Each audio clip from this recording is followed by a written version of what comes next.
मेरे प्रिय साथियों, उम्मीद करता हूँ सभी लोग बेहतर होंगे और अपने स्टडी को बहुत बेहतर तरीके से कर रहे होंगे।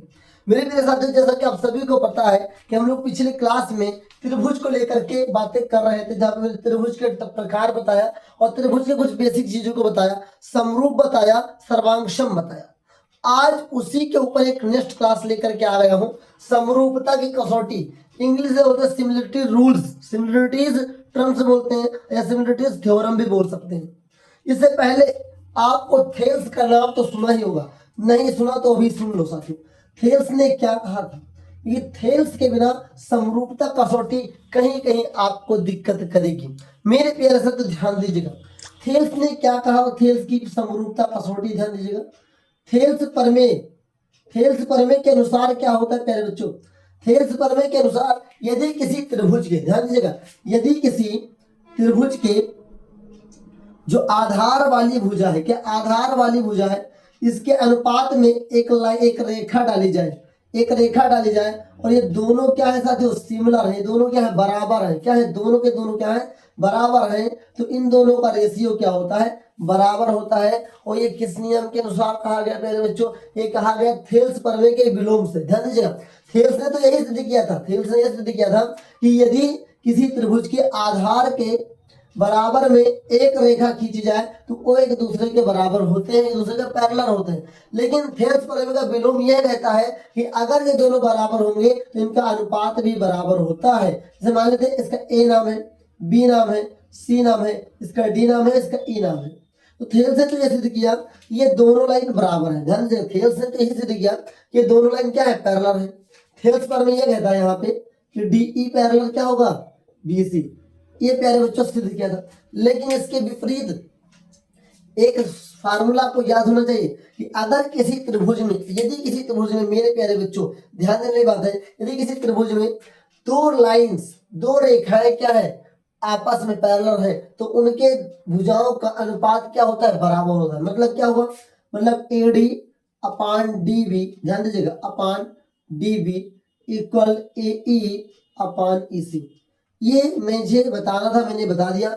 ये कैसे हुआ, ये कैसे सिद्ध किया गया, इसके ऊपर मैं डिटेल्स वीडियो बना चुका हूँ, आपको पढ़ा चुका हूँ। जिन बच्चों ने नहीं पढ़ा है, नहीं देखा है, लिंक आपको डिस्क्रिप्शन में मिलेगी, प्लेलिस्ट में जाकर देख लीजिए, सारी चीजें आपको मिल जाएंगी। आइए अब हम बात करते हैं मेन टॉपिक जो आपका आज का है, समरूपता कसौटी, सिमिलरिटीज थ्योरम। आइए ध्यान देते हैं क्या क्या होना चाहिए। देखिए ध्यान से, एक तो ए होता है, इसका मतलब क्या प्यारे बच्चों? इसका मतलब होता है एंगल, एंगल, एंगल। हिंदी में बोलते हैं कोण, कोण, कोण बोलते हैं। चलिए आगे बढ़ते हैं। ये होता है ट्रिपल एस। क्या होता है? ट्रिपल एस का मतलब होता है प्यारे बच्चों भुजा, भुजा, और क्या होता है प्यारे बच्चों? भुजा। मतलब क्या हुआ? यदि कोई दो त्रिभुज है जिनकी तीनों भुजाएं बराबर है, ये तीनों कोण एक दूसरे के बराबर है, तो प्यारे बच्चों वो त्रिभुज क्या होंगे? समरूप होंगे, सिमिलर होंगे। ओके, इसके बाद ये नहीं हो सकता सास होगा। सास का मतलब क्या होता है? साइड एंगल साइड, मतलब बोलेंगे भुजा, कोण, भुजा। ओके, चलिए एक होता आस। क्या होता है? आस प्यारे बच्चों, आस का मतलब भुज, कोण, कोण, भुजा। क्या होता है साथियों? भुजा, भुजा नहीं, कोण। क्या होता है? कोण, फिर कोण, फिर भुजा। मेरे बच्चों और भी कई सारे होते हैं, कहीं कहीं आप याद रखिएगा। ये ए भी होता है। ए का मतलब कि यदि किसी दो त्रिभुज के दो कोण बराबर है, मतलब तीसरा कोण ऑटोमेटिक बराबर हो ही जाएगा प्यारे बच्चों, ये भी याद रखिएगा। इसलिए हम कह सकते हैं कि अगर किसी त्रिभुज के दो त्रिभुज के दो कोण बराबर है तो दोनों त्रिभुज क्या होंगे? सिमिलर होंगे। क्या होंगे? सिमिलर होंगे। प्यारे बच्चों से बोलते हैं कोण और कोण। प्यारे बच्चों इसके ऊपर मैंने डिटेल्स वीडियो बनाया है ऑलरेडी, उसको आप देख जरूर लीजिएगा। लेकिन अब मैं आपको इसका यूज करना बताता हूँ। समरूपता कसौटी याद रखिएगा। समरूपता कसौटी ऐसे 6 होती है, मैंने अभी आपको 5 बताया है। 5 की बहुत ही इंपॉर्टेंट है आप सभी के लिए। क्या क्या? ट्रिपल ए, ट्रिपल एस, सास, आस, डबल ए। इसका मतलब होता है कोण, कोण, कोण। इसका मतलब होता है भुजा, भुजा, भुजा। इसका मतलब होता है भुजा, कोण, भुजा। इसका मतलब कोण, कोण, भुजा। इसका मतलब कोण, कोण। मतलब क्या हुआ? मतलब यदि आपके पास दो ट्राइंगल है, दो ट्राइंगल मान लेते हैं हमारे पास ट्राइंगल है, ध्यान दीजिएगा, ट्राइंगल हमारे पास है, ये ट्राइंगल है। यहाँ पर भी मैं फिर से बना रहा हूँ एक बढ़िया एक तरीके, जो आपके बुक का सवाल है, जो आपके एनसीईआरटी का सवाल है प्यारे बच्चों। यहाँ देखिएगा एक्सरसाइज 6.3 में सवाल नंबर 1 लेकर के चलते हैं। लिखा हुआ है आपका पहला ट्राइंगल है, ध्यान दीजिएगा। पहला ट्राइंगल है प्यारे बच्चों, ये 60 डिग्री देके रखा है, ये 80 डिग्री देके रखा है, ये 40 डिग्री देके रखा है। त्रिभुज का नाम है ABC। इसी में दूसरा त्रिभुज आपके पास है प्यारे बच्चों, ये है, ध्यान दीजिएगा प्यारे बच्चों। ये 80 डिग्री, ये 60 डिग्री और ये 40 डिग्री। ओके, ये क्या है बच्चों, ये P है, ये Q है, ये R है। मैं अभी आपको सिमिलरिटीज रूल पढ़ा रहा हूँ, कॉन्ग्रुएंस रूल नहीं पढ़ा रहा हूँ, सिमिलरिटी रूल्स पढ़ा रहा हूँ। सिमिलरिटीज और कॉन्ग्रुएंस में अंतर होता है, मैंने आपको पहले से बता कर। सिमिलरिटीज में क्या होता है साथियों कि देखने में बराबर होगा लेकिन साइज में बराबर नहीं हो सकता। मतलब इन दोनों त्रिभुजों के साइज को नापा जाए, सेंटीमीटर से नापा जाए, तो इनकी भुजाएं अलग अलग होंगी, लेकिन इसके एंगल तो आपको एक जैसे दिख रहे हैं। अब कभी कभी एंगल एक जैसे दिखने पर भी सिमिलरिटीज नहीं होता है, क्यों नहीं होता, आइए बात करते हैं। ध्यान दीजिएगा, हम कैसे कह सकते हैं कि दोनों त्रिभुज सिमिलर है, और सिमिलर होने के बाद किस सिमिलरिटी रूल्स के माध्यम से, किस सिमिलरिटी टर्म्स के माध्यम से, किस सिमिलरिटी, किस समरूपता कसौटी के आधार पे हम कह सकते हैं कि दोनों त्रिभुज क्या है, समरूप है। आइए ध्यान से देखिए। सबसे पहले आपको क्या करना है, लिखना होगा त्रिभुज ABC व त्रिभुज PQR में हम क्या देख रहे हैं प्यारे बच्चों, देखिए रहे कि यहाँ पर देखें एंगल A किसके बराबर है, एंगल P के बराबर है। एंगल A किसके बराबर है, एंगल P के बराबर है। यहाँ देखेंगे एंगल B किसके बराबर है, एंगल Q के बराबर है। यहाँ एंगल C, एंगल किसके बराबर है, R के बराबर। तो हमने देखा तीनों जगह क्या एंगल है, तीनों जगह एंगल है, और तीनों की दोनों एंगल क्या है, बराबर है। तो लिखेंगे अतः त्रिभुज ABC सिमिलर, ये सिमिलर का साइन है, सिमिलर त्रिभुज PQR है। मतलब हम लोग कह सकते हैं कि त्रिभुज ABC और त्रिभुज PQR सिमिलर है, लेकिन किस कसौटी से प्यारा बच्चों, तीनों जगह क्या एंगल एंगल एंगल है। तो आइए किस कसौटी से, ट्रिपल A कसौटी से, ब्रैकेट में लिख सकते हैं AAA समरूपता कसौटी से, समरूपता कसौटी से। उम्मीद करता हूं प्यारे बच्चों आपको समझ में आ रहा होगा कि कैसे मैं ये कह सकता हूं ये त्रिभुज समरूप है या नहीं है। और इसके बाद भी मैंने बताया कि किस समरूपता कसौटी का उपयोग करना है। प्यारे बच्चों, अगर किसी दो त्रिभुज में तीनों कोण बराबर है तो वहां पर समरूपता कसौटी लगेगी ट्रिपल A। वही चलो ट्रिपल A का तो मैंने उपयोग बता दिया, आइए कहीं ना कहीं ट्रिपल S का भी तो उपयोग बताना चाहिए। आइए इसके ऊपर एक आपके बुक का ही एग्जाम्पल ले रहा हूँ, कहीं और से लेकर के नहीं आऊंगा। चलिए किसी का क्वेश्चन नंबर 2 देखते हैं, इसी का क्वेश्चन नंबर 2 देखते हैं। क्या लिखा है पहले बच्चों, लिखा हुआ है, ध्यान दीजिएगा, लिखा है क्या, लिखा है 3 2.5 2। क्वेश्चन नंबर 2 में लगा ABC। यहाँ पर अगर हम बात करेंगे, यहाँ पर बड़ा त्रिभुज देके रखा है, आप पे ऐसा देके रखा है, और यहाँ लिखा है साथियों PQR। ये 6 देके रखा है, ये 4 देके रखा है, 5 देके रखा है। हमें बताना है कि दोनों त्रिभुज सिमिलर है कि नहीं है। ध्यान दीजिए, अभी आप कहेंगे सर यहाँ 2 है, यहाँ साइज तो अलग अलग है। मैं सिमिलर की बात कर रहा हूँ साथियों, कॉन्ग्रुएंस की बात नहीं कर रहा हूँ, समरूप की बात कर रहा हूँ। समरूप कैसे दिखाते हैं, तो आइए सबसे पहले मैंने बताया हल करने के लिए क्या लिखेंगे, त्रिभुज लिखेंगे। लिखेंगे त्रिभुज ABC व त्रिभुज PQR। मेरे प्यारे बच्चों, त्रिभुज ABC व त्रिभुज PQR में हम लोग क्या देखने को मिलेगा, देखने को पाएंगे। यार ध्यान दीजिएगा, हम लोग क्या देख रहे हैं कि यहाँ पर AB अगर इसको ऐसे कर दे, घुमा के ऐसे कर दे साथियों, तो इसके बराबर आ जाएगा कि नहीं आ जाएगा, सर आ जाएगा। तो हम क्या देख सकते हैं कि 2 दूनी 4, 2.5 दूना 5, 3 दूना 6, ये रेशियो मिल रहा है, मतलब ये इसके बराबर होगा, ये इसके रेशियो में चलेगा। तो हम कह सकते हैं में AB, जिससे हम लोग क्या करेंगे, AB अपान QR लेंगे। AB अपान QR किसके बराबर होगा साथियों, अब जिससे अंत उससे शुरुआत, तो हो जाएगा BC, और यहाँ पर किससे अंत, आर से अंत, तो आर से ही शुरुआत, आर पी चलेगा। इसके बाद सी से अंत, तो सी से शुरुआत, सी ए अपान पी, पी अपान क्यू। प्यारे बच्चों पी अपान क्यू। अगर हम ए बी की बात करेंगे 2 है, क्यू आर की बात करेंगे 4 है, बी सी की बात करेंगे 2.5 है, आर पी की बात करेंगे 5 है प्यारे बच्चों, सी ए की बात करेंगे प्यारे बच्चों 3 है, इसकी बात करेंगे 6 है।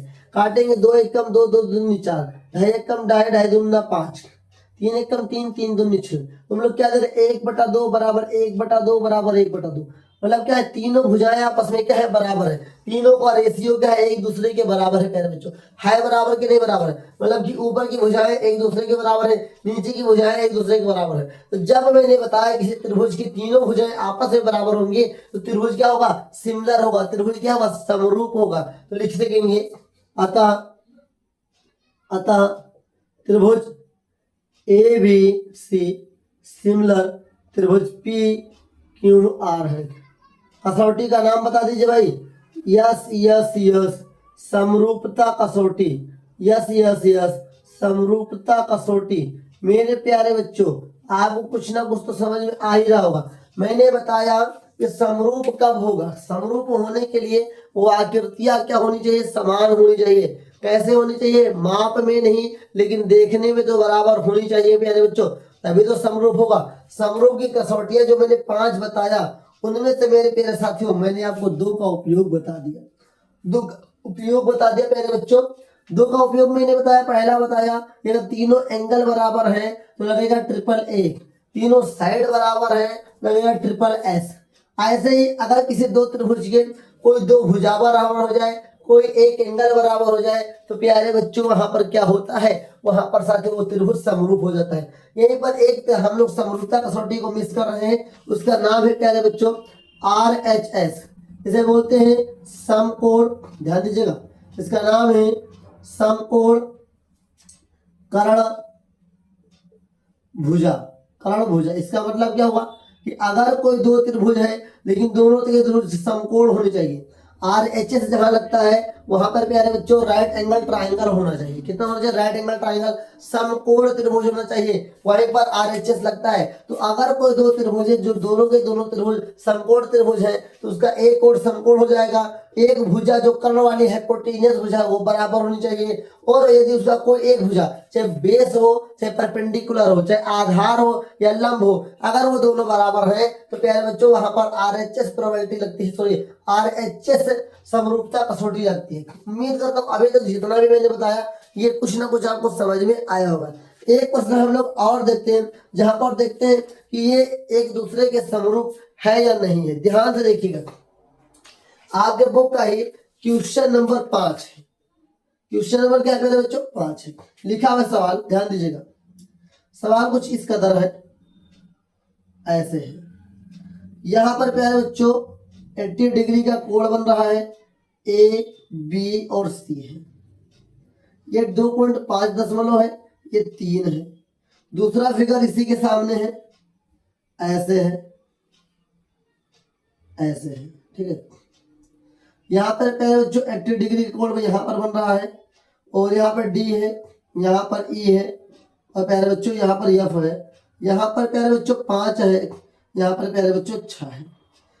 अब मेरे प्यारे बच्चों ध्यान दीजिएगा, जो आपको मैं बताने जा रहा हूँ बहुत ही इंपॉर्टेंट है आप सभी के लिए। अगर मान लेते हैं, ये ध्यान से देखिएगा, ये दोनों के दोनों हम समरूपता कसौटी यहाँ लगा ही नहीं सकते हैं, डायरेक्ट बता सकते हैं समरूप नहीं है।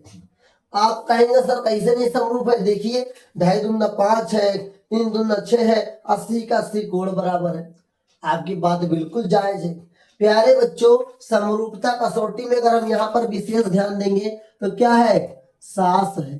सास बहू की झगड़ा लड़ाई तो देखा होगा, सास बहू में जो ए है, ए बीच में है। प्यारे बच्चों ध्यान दीजिएगा, ए क्या है, बीच में। अब यहाँ पर तो बात करें, यहाँ पर ए मतलब एंगल बीच में तो आ रहा है, दोनों भुजाओं के बीच में एंगल तो बराबर में आ रहा है, लेकिन प्यारे बच्चों यहाँ पर एंगल क्या है, दो भुजाओं से घिरा नहीं है। दोनों भुजाओं के मान से कहाँ है, एक भुजा यहाँ, एक भुजा है। मतलब अगर कोण यहाँ पर बन रहा होता तो हम कह सकते थे समरूप था। लेकिन प्यारे बच्चों यहाँ पर क्या स्थिति आ गई कि यहाँ पर क्या है, यहाँ पर भुजा है, यहाँ पर भुजा नहीं है। तो देखने में तो लग रहा है समरूप है, लेकिन प्यारे बच्चों समरूप नहीं है। उम्मीद करता हूं नहीं है समरूप, समझ में आ गया होगा। क्यों नहीं समरूप है, याद रखिएगा सास के अकॉर्डिंग, भुजा और भुजा के अकॉर्डिंग जो आपका एंगल होना चाहिए वो दो भुजाओं के बीच में होना चाहिए, जो कि त्रिभुज DEF में या DFE में संभव है, लेकिन ABC में संभव नहीं है। इसलिए ये दोनों त्रिभुज समरूप नहीं है। ये बात भी याद रखिएगा। देखने में तो लग रहा है समरूप है, क्योंकि 2.5 दूना 5, 1/2 आ जाएगा, 3 दूनी 6, 1/2 यहाँ पर भी आ जाएगा। 80 एंगल के बराबर है। लेकिन फिर भी मैं कह रहा हूँ समरूप नहीं। क्यों समरूप नहीं है, क्योंकि यहाँ पर एंगल दो भुजाओं के बीच में बन रहा है, लेकिन यहाँ पर जो एंगल है दो भुजाओं के बीच में नहीं बन रहा है, इसलिए समरूप नहीं है। उम्मीद करता हूँ आपको यह बात जरूर समझ में आई होगी, क्योंकि अधिकतर बच्चे देखो देखने में तो लग रहा है समरूप है, लेकिन समरूप नहीं है। ये मैंने बता दिया सास का उपयोग। सास तभी अप्लाई होगा जब साथियों जो एंगल है दो भुजाओं के बीच में बने, दो भुजाओं के बीच में बने। मतलब अगर ये 3 यहाँ पर लिखा होता तो अपना कहीं ना कहीं काम बन ही जाता, लेकिन यहाँ पर नहीं है तो अपना काम नहीं बनेगा। उम्मीद करता हूँ कि ये सारी चीजें आपको समझ में आई होंगी। एंगल की बात करते हैं। एंगल कोई दो भुजा ले लेते हैं या तो कोई दो त्रिभुज ले लेते हैं। आपने सवाल देख के रखा है तब मैं यह बात कर रहा हूँ, ध्यान दीजिएगा। से यहाँ पर मैं बात करता हूँ कि सवाल तो आपके किताब में एक सवाल और दिया है, ध्यान से देखिएगा जो मैं आपको समझाने जा रहा हूँ। ध्यान दीजिए, आपके एक्सरसाइज 6.3 का सवाल नंबर पहला का 4 नंबर, ये प्रश्न देखिए, ध्यान से देखिएगा। ये प्रश्न जो मैंने 5 नंबर आपको दिखाया उसके बाद में 4 नंबर दिखा रहा हूँ। क्यों 5 नंबर में जो गलती हुई थी वो आपको नहीं करना है। गलती क्या हो रही थी लोगों से कि लोग देखकर बता तो दे रहे थे समरूप है, लेकिन ये असलियत में समरूप नहीं। क्यों नहीं है, क्योंकि यहाँ पर एंगल दो भुजाओं के बीच में नहीं बन रहा है जो यहाँ पे दिया रखा है। अब यहाँ पर हम बता सकते हैं समरूप है, कि समरूप की कसौटी का उपयोग करेंगे, अभी हम सिखा देंगे आपको। लेकिन क्यों समरूप है, यहाँ पर जो 70 डिग्री का कोण बन रहा है दो भुजाओं के बीच में बन रहा है, यहाँ पर भी जो 70 डिग्री का कोण बन रहा है ये दो भुजाओं के बीच में बन रहा है। अब ध्यान दीजिए, अब हम यहाँ पर उपयोग करने जा रहे हैं, ध्यान दीजिएगा। लिखेंगे त्रिभुज MNI व त्रिभुज PQR, त्रिभुज PQR में, क्या R में, अगर ध्यान देंगे हम लोग प्यारे साथियों, ध्यान देने के बाद हम यहां से लेकर के चलेंगे, इसे बोलेंगे NM। क्या बोलेंगे, क्योंकि जिससे अंत उसे शुरुआत करनी होती है। तो NM अपान PQ किसके इक्वल हो जाएगा प्यारे बच्चों, MI अपान QR। क्यों प्यारे बच्चों, क्योंकि NM का मान 2.5 है प्यारे बच्चों, और PQ का मान कितना है प्यारे बच्चों, 5 है। MN का मान 5 है प्यारे बच्चों, तो यहाँ पर QR का मान 10 है। तो प्यारे बच्चों 2.5 1 कम 2.5, 2.5 दूना 5, 5 कम 5, 5 दूनी 10, तो 1/2 बराबर 1/2 आया। तो दोनों के दोनों साइड है, दोनों के दोनों साइड है, मतलब ये दोनों के दोनों साइड क्या है, एक दूसरे के पैरेलल है, एक दूसरे के क्या है, बराबर है। इसी के साथ में अगर हम यहाँ पर बात करें साथियों एंगल M, तो यहाँ पे साथियों क्या है, एंगल M किसके बराबर है, एंगल Q के बराबर है, ये 70 डिग्री है। तो यहाँ से अगर हम बात करें तो ये दोनों के दोनों भुजाएं हैं, मतलब यस है ये, और ये क्या प्यारे बच्चों A है, और A कहाँ है, बीच में है। तो लिख सकते हैं कि अतः त्रिभुज MNI सिमिलर होगा त्रिभुज PQR है। किस कसौटी से, साइड एंगल साइड समरूपता कसौटी से। उम्मीद करता हूं प्यारे बच्चों कि आपको यह चीज समझ में आ गई होगी। यदि अभी भी कोई दिक्कत है, कोई समस्या है, तो आप कमेंट करके पूछ सकते हैं। मैंने समरूपता कसौटी में बताया कि जो एंगल होंगे वो प्यारे बच्चों याद रखिएगा दो भुजाओं के बीच में ही बनने चाहिए। सर आपके मन में सवाल उठ सकता है भुजाओं के बीच में ही तो बना, सही है, लेकिन जिसका रेशियो लेंगे क्या उस भुजा के बीच में बना है? जी नहीं, मतलब ये 3 वहां होना चाहिए तब ये सवाल सही निकलता। इसी सवाल में आपके मन में हो सकता है आप यमियन क्यों नहीं लिए? हम यमियन इसलिए नहीं लिए प्यारे बच्चों कि मैंने बताया जिससे अंत उससे शुरुआत करनी होती है इसमें, तो अगर हम यन ले लेंगे, यन के बाद यहाँ पर मेरे पास नहीं है, इसलिए मैंने क्या लिया? यमियन किया। आप ऐसे भी कर सकते हैं कि आई एम ले सकते हैं, I M upon R Q ले सकते हैं, आर क्यू भी ले सकते हैं, ये गलत आपसे नहीं होगा, इस बात का विशेष ध्यान रखेंगे। समरूपता कसौटी में जो जहां पर सांस लेकर के चलना होता है, साइड एंगल साइड लेकर के चलना होता है, वहां पे जो ध्यान देने वाली बात है कि जो एंगल होना चाहिए वो दो भुजाओं के बीच में बनना चाहिए। उम्मीद करता हूं कि आस सास और ट्रिपल ए आपको समझ में आया होगा। थेल्स का प्रमेय जो थेल्स ने सिद्ध किया था कि यदि किसी आधार के समांतर एक भुजा खींची जाए तो दूसरे के क्या होते हैं? बराबर होते हैं, पैरेलल होते हैं। उसी का विलोम होता है कि इनका अगर ये दोनों बराबर है तो इनका रेशियो भी एक दूसरे के बराबर होना चाहिए। आई होप कि समरूपता कसौटी आपको समझ में आई होगी। बाकी अगर 6 चैप्टर को आप बहुत बेहतर तरीके से प्रत्येक प्रश्न का आंसर देखना चाहते हैं, उसको लगाना चाहते हैं, सीखना चाहते हैं, तो 6 क्लास के इस चैप्टर 6 के ऑल वीडियो का लिंक मैंने डिस्क्रिप्शन में दे दिया है, जाकर के देखिए और उन सभी वीडियो को देखने के बाद अपने कंप्लीट क्वेश्चन का सॉल्यूशन एक स्थान में पाएंगे, जिससे कि तैयारी और बूस्टअप करेगी। आई होप आपको चीजें जो मैं समझाना चाहता था समझ में आया होगा। अगर कोई भी डाउट है कमेंट करके पूछ सकते हैं मेरे साथियों। अगर आप चैनल पे पहली बार है तो सब्सक्राइब कर लीजिए और बोर्ड एग्जाम से रिलेटिव कोई भी अगर सूचना आपको चाहिए तो लिंक डिस्क्रिप्शन में मिलेगी, सारी वीडियोज को देखिए और जो भी पूछना है कमेंट के थ्रू पूछ सकते हैं। आई होप आज की जानकारी आपको समझ में आई होगी। मिलेंगे नेक्स्ट क्लास में जहाँ पे कुछ नया सीख रहे होंगे, कुछ अच्छी चीजें सीख रहे होंगे। तब तक के लिए जय हिंद, वंदे मातरम साथी।